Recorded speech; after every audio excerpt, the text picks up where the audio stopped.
In this video, we are going to discuss the mole. And what we're going to do is we're going to answer three main questions. What is the mole and why do we use it? How do you determine the molar mass of a compound? And what's the relationship between moles, mass, and particles? Now, I've had some people ask already, why are we using the mole? What's the purpose of it? Well, in order to do more of the complicated calculations that deal with chemical reactions, like how much reactant do you need in order for a reaction to occur, we need to know how to use the mole, how to convert between moles and grams, how to go from moles to atoms. So the conversions are very important. So the mole is simply a unit. Like in socks, we have pairs, that's 2, a dozen is 12. Well, atoms and molecules are so small that we need a unit that represents a very, very large number, and that is the mole. So the mole is a counting word. It's a unit for a very large number of items. And to be specific, 1 mole is 6.022 times 10 to the 23rd particles. So 1 mole represents a very, very, very large number of atoms or molecules.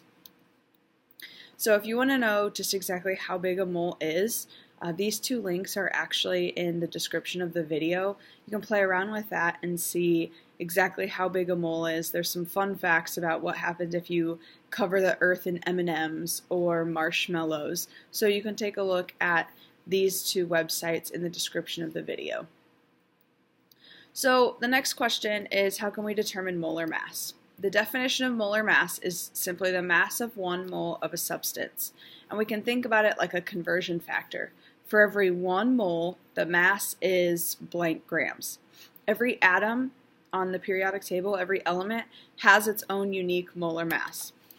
So in order to figure out molar mass, we use the atomic masses on the periodic table. Atomic mass and molar mass are actually the same, except atomic mass is for just 1 atom, molar mass is for an entire mole. And the units are actually a little bit different, but for our purposes, we assume that they're the same. So to get the molar mass, you just add up all the masses of the atoms in a compound from the periodic table to get the molar mass. So some examples down here. We have an oxygen atom. We'll look on the periodic table for O and look up the average atomic mass. It's 16. The unit for molar mass is grams per mole.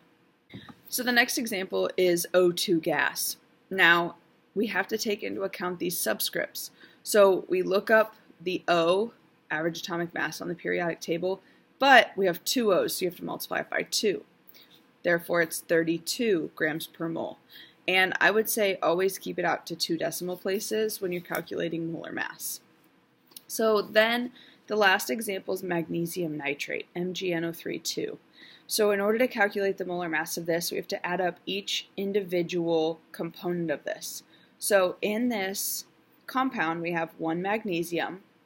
This 2 on the outside of the parentheses distributes to everything inside of the parentheses. So this 2 goes to both N and to the O, which means we have 1 magnesium, we have 2 N's, and we have 3 times 2. We have 6 O's.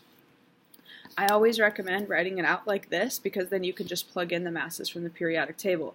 So when we look it up from the periodic table, magnesium is 24.31, nitrogen is 14.01, and oxygen is 16.00. Use your periodic table that you have because it actually rounds it to the 2 decimal places for you. And then you just add all of these up. So you do 24.31 plus 2 times 14.01 plus 6 times 16, and it's 148.33 grams per mole. So again, units for molar mass are always grams per mole. So what this means down here is that for every 1 mole of magnesium nitrate, there is 148.33 grams. So now we're going to look at the relationship between moles, mass, and particles. And these are conversion factors that we're going to be using to do conversion problems. So we have mass, we have the mole, and we have atoms or molecules. Notice the mole is always in the middle. You always have to go to the mole in between mass and atoms and molecules. So to go from mass to moles, so grams to moles, we use molar mass because the molar mass is the conversion factor that we use. For 1 mole of a substance, you have the molar mass in grams. So that's actually the conversion factor that we can use. If you want to go between moles and atoms or molecules, we're going to use what's called Avogadro's number. And that is 6.022 times 10 to the 23rd particles equals 1 mole. So when it comes to doing conversion factors or conversion problems, these two numbers down here are our conversion factors. So we'll take a look at a few examples that you have. The first example is actually number 22 in part E, and it says how many moles are in 3.24 times 10 to the 20th molecules of CO2. So like always, underline your numbers that you have, so that way you can figure out what you're given and what you're trying to go to. So we're given molecules, we're trying to go to moles. So up here you have the mass to moles to particles like I showed you on the last slide. So we are starting with molecules. Atoms and molecules is your number of particles. So remember, if you're over here, we use Avogadro's number to get to moles. So let's always start with your given, 3.24 times 10 to the 20th molecules. And remember when we did conversions, we always needed our units to cancel, which means I want molecules on the bottom and moles on the top. Avogadro's number is what lets us go between molecules and moles. Now something for you to remember is just remember that the 1 always goes with mole. So the 1 always goes with mole for both of these conversions, whether it's molar mass or Avogadro's number. But since we're trying to get rid of molecules, right, one's on top, one's on the bottom, and then we're going to end with moles, which is what we want. Now when you put this in your calculator, remember how we put exponents in our calculator before, you should be doing 3.24 E20 divided by 6.022 E23, and you get 0.000538 moles, or if you keep it in scientific notation, 5.38 times 10 to the negative 4th moles. If you need help putting this in your calculator, just make sure that you ask. Now this answer should make sense because this number of molecules up here is less than Avogadro's number. Right? This times 10 to the 20 is less than times 10 to the 23rd, so our answer should be less than 1 mole, and it is. So example 2 is number 29 in part E, and this says how many grams are in 2.3 moles of carbon. So again, start with your given. You're given 2.3 moles, so we're starting here in the middle. We're trying to go out to grams. Well, if you're going between moles and grams, you're going to use molar mass. And you use the molar mass of whatever substance you're working with, and in this case it's carbon. So I have moles on the top, which means I need moles to cancel. So I'm going to put moles on the bottom. This is our molar mass.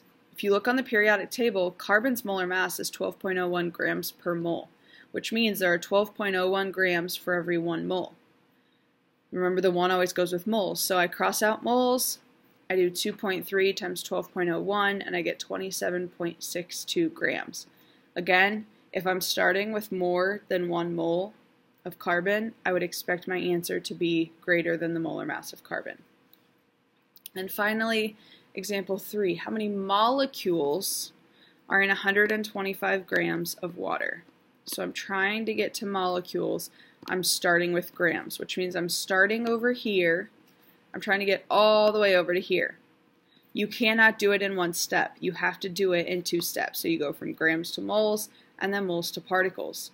So let's start with our given, 125 grams. First thing we need to do is go from grams to moles. So I'm going to use molar mass. But I have grams on the top. Grams needs to go on the bottom next. So the molar mass goes on the bottom, 1 mole on top. Again, because I need my grams to cancel. So now I'm at moles. Now I can go out to molecules. And to go from moles to molecules, you use Avogadro's number. So 1 mole, the moles cancel. For every 1 mole, it's 6.022 times 10 to the 23rd molecules. And by the time you multiply everything out, so when you put this in your calculator, you're doing 125 times 6.022 E23, hit the equals, divided by 18.02. You should get 4.18 times 10 to the 24th molecules.